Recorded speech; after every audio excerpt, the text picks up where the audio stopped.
তখন আমরা দেখলাম আওয়ামী লীগের পক্ষ থেকে আওয়ামী লীগের সামাজিক যোগাযোগ মাধ্যমে প্রচার শুরু হলো এবং একটি ভিডিও আমরা দেখলাম যুক্তরাষ্ট্র আওয়ামী লীগের নেতাকর্মীরা একটা সমাবেশ করেছেন, সেখানে তাদের স্লোগান শুনলাম এবং সেখান থেকেই ঘোষণা করা হলো যে আগামী রোববার তারা বাংলাদেশে হরতাল পালন করার আহ্বান জানাচ্ছে। এছাড়াও আওয়ামী লীগের সাধারণ সম্পাদক যিনি কিনা ভারতে পালিয়ে রয়েছেন, তিনিও একটা বড় ঘোষণা দিয়েছেন জনগণের মাঝে।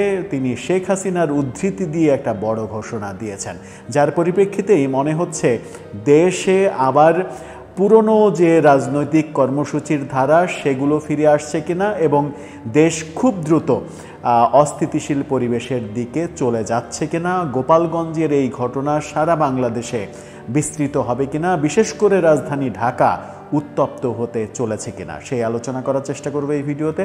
বলছিলাম আবারও সেই হরতাল অবরোধের কর্মসূচি আসছে কিনা, অনেক কথা বলতে চাই না, মূলত যেটা ঘটছে সেটুকুই বলতে চাই। গোপালগঞ্জে যে ঘটনা ঘটেছে, ওই দিন 4 জনের মৃত্যুর ঘটনা, পরবর্তীতে ঢাকা মেডিকেলে আরও 1 জনের মৃত্যু হয়েছে।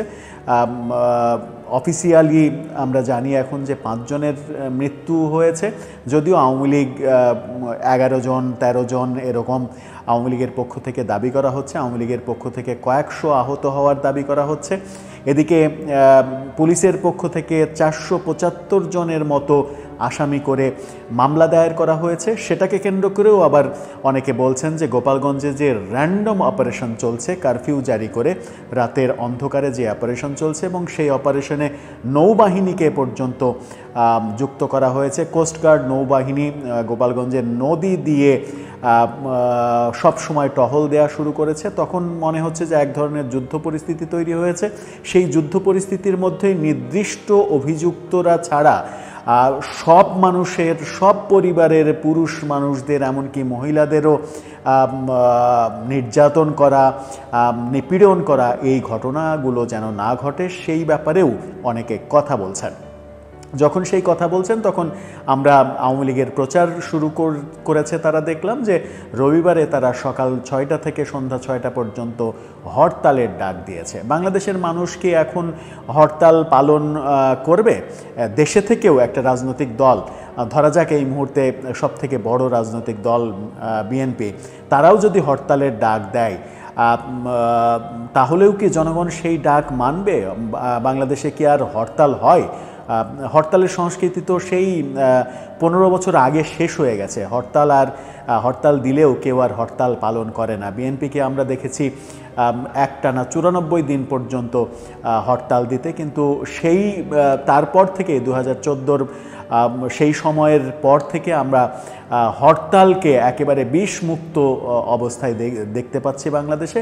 হরতাল দিলে মানুষ আর হরতাল মানে না, বাস শ্রমিকরাও হরতাল মানে না, কারণ তাদের পেটের খিদাটা আগে। সুতরাং হরতাল দিয়ে যে কিছু হবে না সেটা বোঝাই যায়। তারপরেও তারা আহ্বান জানিয়েছে, কিন্তু এখানে একটা মজার এবং অবাক করা এবং ব্যাপারটা হাস্যকরও মনে হতে পারে যে আওয়ামী লীগের মূল ধারার কেউ এই ডাকটা দেননি। যুক্তরাষ্ট্র আওয়ামী লীগ থেকে এই ডাকটা দেওয়ার কথা শুনলাম। মানে ভিডিওতে তারা ঘোষণা করছে, একটা সমাবেশ থেকে তারা ঘোষণা করছে।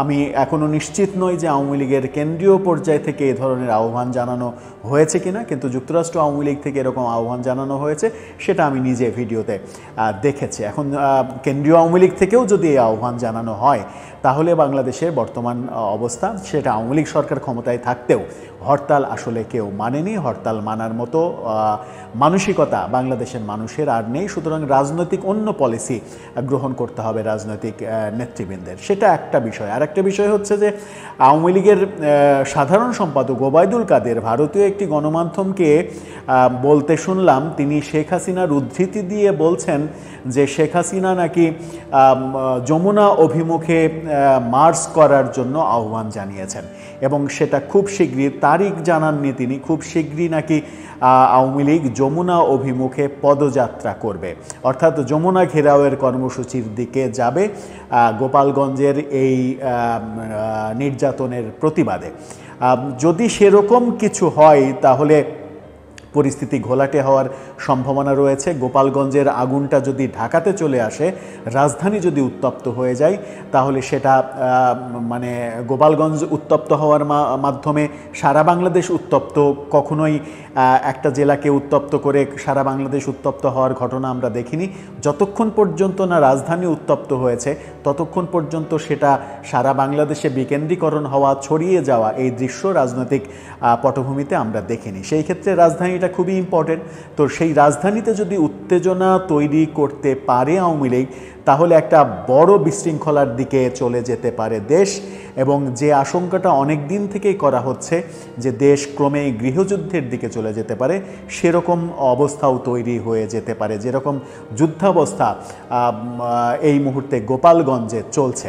গোপালগঞ্জ একটা জেলা বলে অনেক বেশি আইনশৃঙ্খলা বাহিনীকে এক জায়গায় করে হয়তো দমন করা সহজ, অপেক্ষাকৃত সহজ, কিন্তু এটা যদি ছড়িয়ে পড়ে তাহলে এটা মারাত্মক আকার ধারণ করবে। তখন আর আইনশৃঙ্খলা বাহিনী ভার্সেস আওয়ামী লীগ থাকবে না, তখন Awami League versus BNP, Awami League versus NCP, Awami League versus Jamaat, ব্যাপারগুলো এই রকম হয়ে যাবে। যখন ব্যাপারগুলো এইগুলো রকম হয়ে যাবে, তখন সেটা গৃহযুদ্ধের দিকে চলে যাবে যদি পরিস্থিতি উত্তপ্ত হয়। কিন্তু আলোচনার যে বিষয়টা আরেকটা হতে পারে, সেটা হচ্ছে যে আওয়ামী লীগের কি এই মুহূর্তে রাজধানী ঢাকায় লোক সমাগম করে যমুনা অভিমুখে ব্যাপক লোক নিয়ে পদযাত্রা করে যমুনা ঘেরাও করা, এই ধরনের বড় কর্মসূচি নেয়ার বাস্তবতা রয়েছে? সেই বাস্তবতায় কি আওয়ামী লীগ রয়েছে?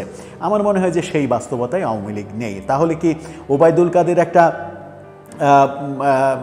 মানে আওয়ামী লীগের সাংগঠনিক জায়গা থেকে একটা ফেক বার্তা ছড়িয়ে বরং যারা রাজধানীতে ঢাকায় বাস করছে আওয়ামী লীগের লোকজন, শোনা যায় যে সারা বাংলাদেশে বিভিন্ন এলাকায় যারা এলাকায় টিকতে পারছে না আওয়ামী লীগের যারা, তারা অনেকেই ঢাকায় এসে নিরাপদে বসবাস করার চেষ্টা করছেন, ভিন্ন পেশায় যাওয়ার চেষ্টা করছেন, ভিন্নভাবে জীবন ধারণ করার চেষ্টা করছেন। তাদেরকেও কি এক ধরনের বিপদে ফেলে দেওয়ার দিকেই হাঁটছেন আওয়ামী লীগের সাধারণ সম্পাদক স্বয়ং? সেটাও মনে হতে পারে। আবার জানি না তাদের প্রস্তুতি কেমন, তাদের পরিকল্পনা কেমন, তাদের পরিকল্পনা অন্যরকম হতে পারে। আবার এদিকে গোপালগঞ্জের যে ঘটনা, গোপালগঞ্জে এনসিপির সমাবেশে আওয়ামী লীগের যে হামলার ঘটনা, সেই ঘটনার নির্দেশ নাকি শেখ হাসিনা দিয়েছেন স্বয়ং, এবং ব্যাপারটা মনিটরিং করেছেন ছাত্রলীগের সভাপতি সাদ্দাম হোসেন। এমন প্রচার আমরা বিভিন্ন মিডিয়াতে, বিভিন্ন জায়গায়, সামাজিক যোগাযোগ মাধ্যমে দেখছি। এখন দেখার বিষয় যে ঢাকার ব্যাপারটা কে নির্দেশ দেন, কে মনিটরিং করেন। যদিও ওবায়দুল কাদের বলেই দিয়েছেন যে শেখ হাসিনা নির্দেশ দিয়েছেন পদযাত্রার, কিন্তু কবে নাগাদ সেই নির্দেশ কার্যকর হবে সেটা কিছু বলেননি। কিন্তু আমাদের আশঙ্কার জায়গা যেটা, সেটা হচ্ছে যে এই নির্দেশ যদি কার্যকর হতে যায়, তাহলে যে পরিস্থিতি তৈরি হবে, আইনশৃঙ্খলা রক্ষাকারী বাহিনী ভার্সেস আওয়ামী লীগ যদি মুখোমুখি হয়ে যায়, তাহলে ঢাকার মানুষের, রাজধানীর মানুষের যে জীবনযাপন, সেই জীবনযাপনগুলো আমার মনে হয় যে অনেক বেশি কঠিন হয়ে যাবে। রাজধানী আবার অস্থির হয়ে যাবে। 5 আগস্টের পরে রাজধানীবাসীর যেমন ঘুম হারাম হয়ে গিয়েছিল, চুরি, ছিনতাই, ডাকাতি প্রতিনিয়ত, রাজধানীর প্রতিটা গলিতে গলিতে মানুষ সারা রাত জেগে নিজেদেরকে পাহারা দিয়েছে, সেই রকম অস্থিতিশীল পরিবেশ যদি আবার তৈরি হয়, তাহলে সেটা কোনোভাবেই কাম্য হতে পারে না। এখন ব্যাপার হচ্ছে যে কোন পথে এগোচ্ছে রাজনীতি, কোন পথে যাচ্ছে দেশ, কে কতটুকু ফায়দা লুটতে পারবে, কে কতটুকু মানে সাংঘর্ষিক পরিস্থিতি হলেও তার মধ্য দিয়ে বিজয় অর্জন করতে পারবে, সেটাই তাদের লক্ষ্য থাকবে। মাঝখান থেকে ভোগান্তিতে পড়ব আমরা যারা সাধারণ জনগণ তারা।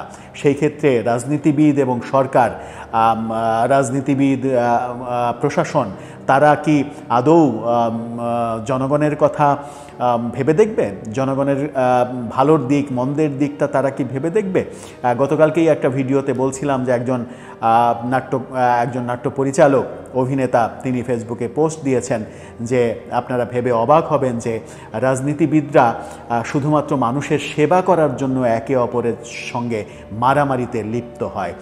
হাস্যকর হলেও জীবনের চরম, বাংলাদেশের রাজনৈতিক জীবনের চরম সত্যটা তিনি তুলে ধরে এনেছিলেন।